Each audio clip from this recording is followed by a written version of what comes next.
Bir odam xotinini ozodaligidan, pokizaligidan, erga qilgan e'tiboridan kunduzi yulduz ko'radigan bo'lib ketibdi. Shunchalik zehn o'tkir, shunchalik ko'z o'tkir bo'lib. Ayoli erini kiyimini har kuni almashtiradi. Bir kosaga ovqat suzadigan bo'lsa 7 marotaba yuvib, e'tibor, pokiza, piyolalar, chinilar, bozordan olib kelingan narsalarni nihoyatda toza e'tiborlik bilan qarab, yotadigan o'rinlar toza, pokiza bo'lganligidan inson qanchalik pokiza sharoitda tursa, pokiza narsalarni tanovvul qilsa, dili ravshanlashadi, aql ziyraklashadi, ko'z o'tkirlashadi. Ko'cha-ko'ydagi kasb-kor barakat topadi. Bir kuni o'zi maqtanib qopti. Ey, qadrimni bilmaysan-da xotin.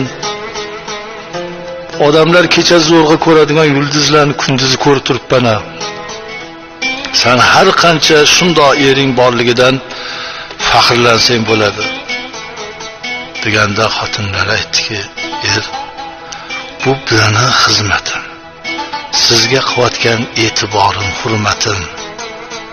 Bor, bunga o'zi Xudo menga shunaqa yuqtirgan, Xudo bergan bu fazilatni.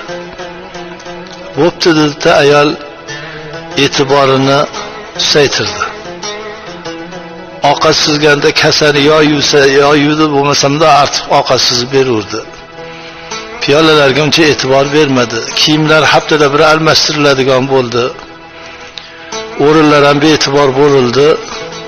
Hali odam kunduzi ham qoqilib, ko'zi yaxshi ko'rmaydigan bo'lib, bugun eshitgan gapi ertasiga esdan chiqaradigan bo'lib, g'alati bo'lib qoldi. Tan oldi. Xotin, avvalgi hurmatingni, avvalgi e'tiboringni qilaver. Bu mendagi xislat, fazilat, baraka, zehn o'tkirliklari bu san tufayli ekan. Meni xatoyimni kechirgin. Ayol aytdi, Alloh kechirsin hammamizni xatoyimizni, bexato inson bo'lmaydi. Men sizga qanchalik qilayotgan e'tiborimni Alloh bilsa, Alloh rozi bo'lsa, siz mendan rozi bo'lsangiz, men jannatda bo'laman.